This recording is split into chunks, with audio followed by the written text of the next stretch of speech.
É hora de girar informação, claro, o principal assunto do dia, o ex-prefeito de Uberlândia, Gilmar Machado, e o ex-secretário de Trânsito, Alexandre Andrade, foram presos preventivamente hoje durante uma operação. O nosso repórter Danilo Cacheta tem os detalhes dessa operação, que é contra fraude em licitações de vans escolares aqui da nossa cidade. E vamos explicar direitinho para os nossos telespectadores o que se trata dessa operação. Boa tarde para você.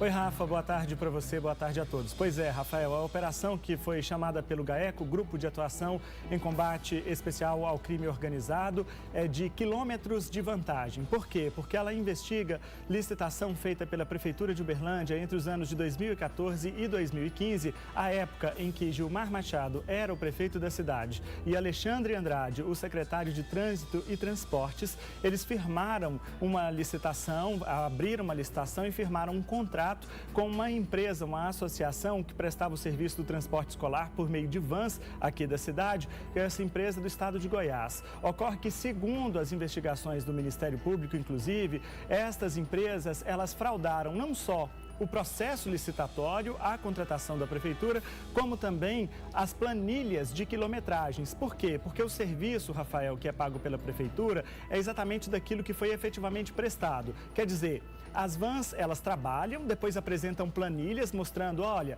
nós percorremos aqui X quilômetros durante tantos dias e tal. E a prefeitura vai pagando pelo quilômetro rodado. Ocorre que, segundo o Ministério Público, essas planilhas foram fraudadas, inclusive, por essas duas empresas que prestavam o serviço aqui da cidade. Rafael, segundo a investigação, inclusive, só para você ter uma ideia, uma van rodou 259 quilômetros durante 1 hora. Isso mesmo, a prefeitura pagou 250 quilômetros rodados para um veículo durante 1 hora. Então isso mostrou, segundo o Ministério Público, que não há a menor possibilidade de um pagamento como esse, né?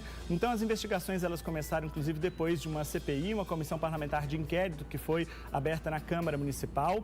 Hoje foram presos o ex-secretário de Trânsito e Transportes, Alexandre Andrade, também o ex-prefeito Gilmar Machado e também a ex-secretária de Educação, Gersina Novaes. Porque, segundo o Ministério Público, mesmo depois de vários alertas da própria CPI, a Comissão Parlamentar de Inquérito, a Secretaria de Educação fez os pagamentos para essa empresa, ainda que vários alertas mostravam que a situação era completamente irregular.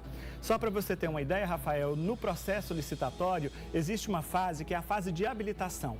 Ou seja, as empresas que querem prestar serviços para o município, elas precisam primeiro ser habilitadas, apresentar uma série de documentações que comprovem a idoneidade delas, etc. e tal. Acontece que nesse procedimento, segundo o Ministério Público, eles apresentaram pelo menos 8 documentos falsos. Que os documentos que são esses? São termos de comprovação de capacidade técnica, que é uma das exigências da licitação para operar no município. Quer dizer, eles mostravam que, olha, essa empresa aqui já prestou esse mesmo serviço lá para a prefeitura de tal cidade, em tal estado. Mostravam que ela prestou o serviço, que cumpria tudo direitinho, quando na verdade esses documentos eram falsos, viu, Rafael? Olha, o Ministério Público está denunciando essas pessoas, todas elas foram presas hoje, pelos crimes de organização criminosa, corrupção ativa, corrupção passiva, peculato, fraude à licitação, falsidade ideológica, uso de documento falso e também lavagem de dinheiro, viu? Aqui em Uberlândia foram cumpridos 14 mandados de prisão. Hoje pela manhã, no total, Rafael, são 30 mandados de prisão, sendo 11 de prisão preventiva e 19 de prisão temporária. Esses mandados foram cumpridos não só aqui em Uberlândia, como também em Goiânia e em Catalão, no estado de Goiás, e também no estado do Tocantins. Rafael. Agora, 250 quilômetros pagos por 1 hora só se essa van virasse um avião, né, Danilo Cacheta? Né? Agora, vamos aproveitar e relembrar para os nossos telespectadores esse assunto que foi tão discutido aqui no nosso Balanço Geral, até porque teve até acidente envolvendo uma van escolar escolar, dessas que prestava esse serviço aqui na nossa cidade, que foi mostrado na nossa programação, né, Danilo? É verdade, Rafael. Isso, inclusive, consta das investigações do Ministério Público, viu? Esse acidente foi registrado no dia 6 de agosto de 2015, na MGC 455. A van, ela seguia de uma escola rural do município, bateu na traseira de um carro, 2 pessoas ficaram feridas, é essa daí que mostra a imagem nesse momento, ó, Rafael.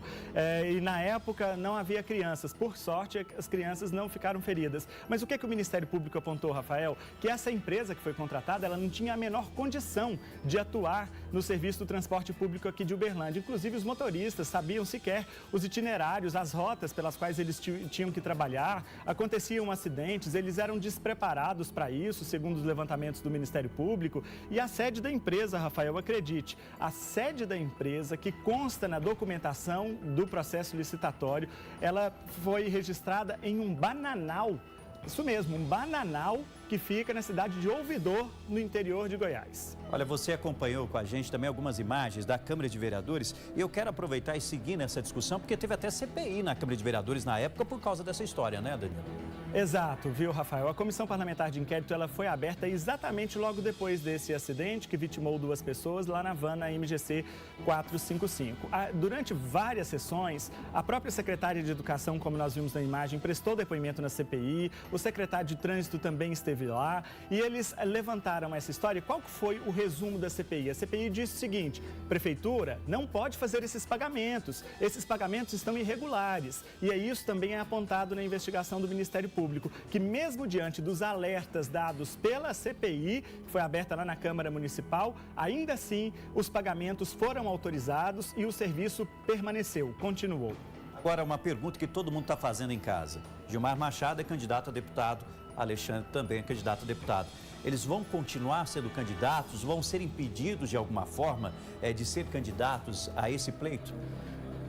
Sim, Rafael, não há nenhum problema. Até é bom a gente esclarecer isso, porque é o seguinte, a legislação eleitoral estabelece que candidatos com o devido registro na Justiça Eleitoral, eles não podem ser presos pela lei até 15 dias antes da eleição, salvo se for pego em flagrante delito, né? Então, nessa situação, Alexandre Andrade e Gilmar Machado, os dois que são candidatos a deputado federal, eles só poderiam ser presos até amanhã, porque de sábado para frente há esse prazo de 15 dias antes das eleições em que os candidatos só podem ser presos em flagrante. Mas o que acontece? Essa prisão deles, Rafael, é uma prisão preventiva.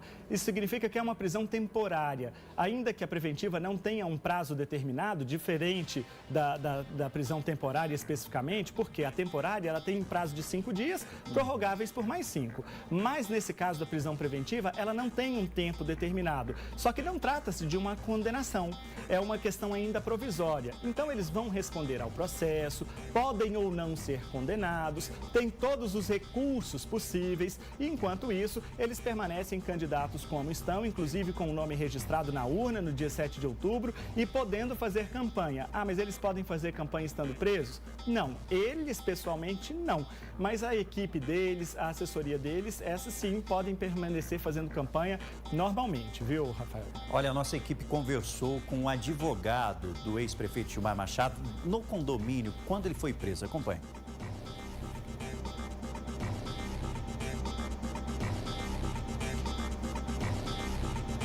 Eu ainda não vi o processo. Nós vamos analisar o processo e ver o que está acontecendo. Nós podemos de antemão dizer que é uma prisão injusta e que lamentamos muito que esse tipo de procedimento seja feito em período eleitoral, dando-se a aparente impressão de uma ilegalidade. Mas não posso afirmar sem antes examinar o processo. O ex-prefeito está na residência dele nesse momento? Está bem, está tranquilo, consciente de que não fez nada errado e que ele sofre uma grande injustiça. Está acontecendo busca e apreensão também lá? Sim. Bom, lembrando que todo o trabalho continua, né, Danilo Cacheto, o nosso jornalista continua acompanhando. Por enquanto, a equipe de defesa do candidato Alexandre Andrade, ex-secretário de Trânsito, também ainda não se pronunciou, né, Danilo?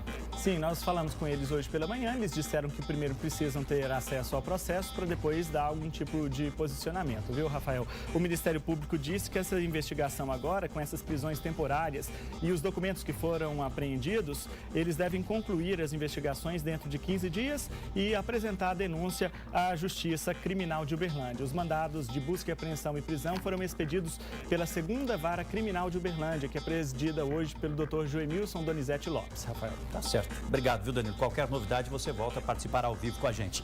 A gente continua girando informação, notícia não para você. Olha, em Araxá, um caso de muita covardia. Uma menina de 2 aninhos foi morta por espancamento. O Kelson Venâncio participa com a gente e o agressor é o tio da menina, é o namorado do tio da menina. Explica pra gente, Kelson, boa tarde pra você. Boa tarde, Rafael dos Anjos, aos amigos do Balanço. A gente veio hoje, a nossa equipe aqui para a cidade de Araxá, para acompanhar esse caso, para te contar essa história comovente dessa tragédia que aconteceu no início da semana. Rafael, na verdade o suspeito é namorado da tia, né? Aliás, namorado da irmã mais velha da criança, de uma das irmãs. E o crime aconteceu nesse bairro que está aqui ao fundo, que é o bairro Bom Jesus.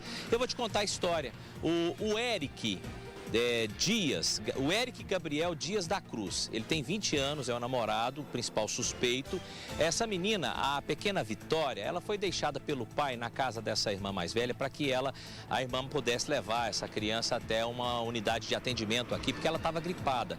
Só que nesse período a irmã acabou saindo e a menina ficou sozinha com esse suspeito. E aí, esse suspeito depois chegou na terça-feira até uma UPA aqui da cidade, dizendo que ela tinha se engasgado porque tinha acabado de comer um macarrão instantâneo e tinha muita secreção. Os médicos atenderam essa menina e ele sustentando essa versão de que a menina estaria passando mal por causa dessa comida. Só que aí a Polícia Civil, os médicos chamaram a polícia porque não estava batendo muito bem essa história. E os médicos constataram várias lesões nos rins, nos pulmões e também uma costela quebrada que provocou uma hemorragia interna. Foi aí que a Polícia Civil apertou esse rapaz e ele acabou confessando o crime. A gente tem uma entrevista coletiva que o delegado do caso, o Dr. Vitor Hugo, concedeu ontem aqui na cidade de Araxá a uma TV local, é a TV Sintonia. Acompanhe.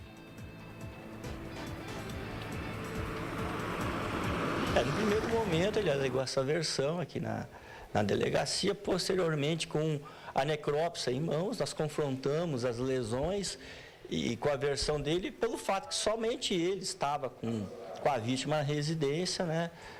Só poderia ser ele o autor do fato. Quando ele então acabou confessando e narrou com detalhes como ele agrediu essa criança de 2 anos, o que levou ela a óbito. Doutor, como o pai dessa criança tomou conhecimento do fato e o que ele disse aqui em depoimento? Bom, o pai tomou conhecimento a partir do momento que ela foi levada à UPA e foi levada a óbito, foi ouvido aqui, confirmou que deixou a criança por volta de 4 horas da tarde com a tia lá para que ficasse com ela, tendo em vista que, né, a mãe, como eu falei, se encontra presa aqui no presídio local. Pois é, você ouviu aí a sonora do delegado, Dr. Vitor Hugo, que contou detalhes daqui agora a pouco para a gente também, mais detalhes desse caso, dessas investigações. Ele vai ser indiciado pelo crime de homicídio, mas tem algumas qualificações que podem surgir para que ele fique ainda mais tempo na cadeia, caso sejam comprovadas. Olha só, a TV Sintonia também entrevistou ontem o Eric, que é o rapaz que está sendo condenado, está sendo acusado, na verdade, deste crime. E, inclusive, ele tem uma filhinha, né, a filhinha de 1 ano apenas, e até uma tatuagem dessa garotinha de 1 ano no braço. Perguntaram para ele se ele teria coragem de fazer essa mesma crueldade com a própria filha. Veja a resposta. Quantas vezes a Vitória já tinha ficado lá na sua casa? Ela morava comigo, tinha 2 meses, o pai dela pegou ela de volta e tinha 7 dias que ela estava morando com nós. O que aconteceu então, o Eric, que você não conseguiu controlar o sentimento e agrediu a criança? Não agredi ninguém não. Você é pai, Eric? Tenho uma filha de 1 ano e 6 meses. Você teria coragem de fazer isso com a sua filha? Não. Você está arrependido? Essa do seu braço é a sua filha? Sim, é. E Você já imaginou a sua filha sendo espancada por alguém? Não. Pois é, você ouviu aí a sonora e a entrevista do Eric Gabriel Dias da Cruz, que é esse rapaz aí de 20 anos. E olha, a gente pegou a ficha dele, ele já tem passagens pela polícia por tráfico e por receptação, de acordo com o delegado Vitor Hugo. A gente continua acompanhando o caso, a gente hoje visitou o local onde que essa menina acabou acontecendo esse incidente. A gente foi até o velório, fomos também até o cemitério. A família está muito, mas muito chocada, muito triste com tudo isso. O pai está desolado, é um senhor de 65 anos, que teve filhos no casamento anterior e teve outros filhos nesse casamento, e uma delas é a pequena Vitória. Vitória da Silva Rodrigues, de apenas 2 aninhos de idade, infelizmente foi vítima destas agressões. A polícia continua investigando o caso, apesar do Eric negar aí, como você pode ver na entrevista dele, o delegado, os investigadores têm convicção porque ele teria realmente confessado o crime, não sustentando a primeira versão de que ela teria passado mal. Rafael. Obrigado, Kels. Kels, direto de Araxá, trazendo as informações. E esse assunto eu discuto com você agora. Você que está acompanhando a gente nas nossas redes sociais. Esse cidadão, se realmente cometeu esse crime, de acordo com a polícia, foi ele que fez, é um monstro o cidadão dele. Um monstro que tirou a vida de uma criança de 2 aninhos e depois chegou dizendo que a criança tinha se engasgado. Como se engasgado com tantas marcas que tinha no corpinho dessa criança? 2 aninhos, 2 aninhos. E o cidadão tem uma tatuagem da filha no braço de outra criança. Segundo o que foi avaliado pela perícia, essa criança de 2 aninhos, ela teve uma costela quebrada, gente, fraturada, por causa das lesões. Imagine o que aconteceu com essa criancinha de 2 aninhos, 2 aninhos, que não consegue se defender. Um monstro cidadão desse. Como que pode cidadão cometer um crime desse? Que justificativa existe? Lógico que não existe nenhuma, para cometer uma barbárie como essa. E eu quero que você participe com a gente, mande o seu recado e eu quero saber de você de casa. Quanto tempo um cidadão que comete um crime como esse, que tira a vida de uma criança por espancamento, uma criança de 2 aninhos, precisa ficar na cadeia para pagar pelo que ele fez? Quanto tempo? Quanto tempo o senhor acha que ele precisa? Mande seu recado, participe com a gente, um absurdo essa história. Qualquer novidade, a gente volta a falar direto de Araxá com o nosso repórter Kelso Venâncio. Agora eu tenho um flagrante, um grupo fez um verdadeiro arrastão dentro de uma livraria aqui de Uberlândia, que está localizada num shopping aqui da nossa cidade. O repórter Tarsis Duarte participa ao vivo com a gente e tem os detalhes e as imagens das câmeras de segurança flagraram a ação desses criminosos, né, Tarsis? Boa tarde. É verdade, Rafael. Oi, tudo bem? Boa tarde a todos vocês que acompanham o Balanço Geral. Olha, foram 4 pessoas envolvidas nessa ação. 2 homens e 2 mulheres. Eles demoraram aproximadamente 10 minutos para furtar 23 jogos de videogames e uma mochila dessa livraria que fica em um shopping aqui da cidade. E olha, esses jogos, eles estavam trancados em uma vitrine e mesmo assim os ladrões conseguiram abri-la para levar todos os produtos. Os funcionários só deram falta desses produtos no dia seguinte. O furto aconteceu no domingo, os funcionários foram se dar conta somente no dia seguinte e aí acessaram o equipamento de segurança para ver as imagens que foram divulgadas ontem e que você vê agora na tela do balanço. Repare toda a ação que foi flagrada. Os homens disfarçam olhando os produtos enquanto as mulheres pegam tudo. Olha, 23 jogos e uma mochila. O prejuízo, Rafael, foi de aproximadamente R$6.000. Eu conversei com os trabalhadores dessa livraria e eles falaram o seguinte, que eles agiram da seguinte forma, é importante as pessoas entenderem. Primeiro, um dos criminosos foi até o caixa e começou a fazer a maior algazarra no caixa, reclamando, falando alto, fazendo barulho para chamar a atenção de todos para o caixa. E essas pessoas que estavam junto com ele começaram a experimentar algumas bolsas e resolveram colocar essas bolsas em cima de um balcão para prejudicar a visibilidade. Conseguiram ter acesso à chave da vitrine e juntaram tudo, viu? A maioria são jogos, e jogos caríssimos de videogame, que jogaram dentro dessa bolsa e levaram embora essa mala, porque os funcionários não conseguiram desconfiar, acharam que era uma mala deles mesmo, né, que estavam lá, até porque o shopping e a loja estava lotado nesse dia. E isso aconteceu, segundo informações, não só nesse estabelecimento, em muitos outros estabelecimentos no fim de semana desse shopping localizado na região sul aqui da cidade de Uberlândia.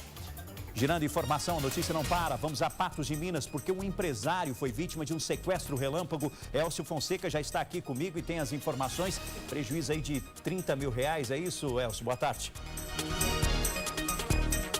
Isso mesmo, Rafael. Boa tarde para você, boa tarde a todos. O empresário foi rendido por 3 homens na revenda de veículos que ele tem aqui na cidade. Foi amarrado, colocado dentro da caminhonete dele junto com os criminosos. Eles roubaram os 30 mil reais que estavam com o empresário e depois decidiram abandonar ele, abandonar também a caminhonete dele, pegaram um outro veículo e fugiram nesse outro veículo. Até o momento, nenhum dos 3 bandidos foram identificados pela polícia, Rafael. Obrigado. E a polícia continua investigando esse caso, a caça, qualquer informação que você tenha que possa ajudar a polícia, entre em contato no 190 ou 181.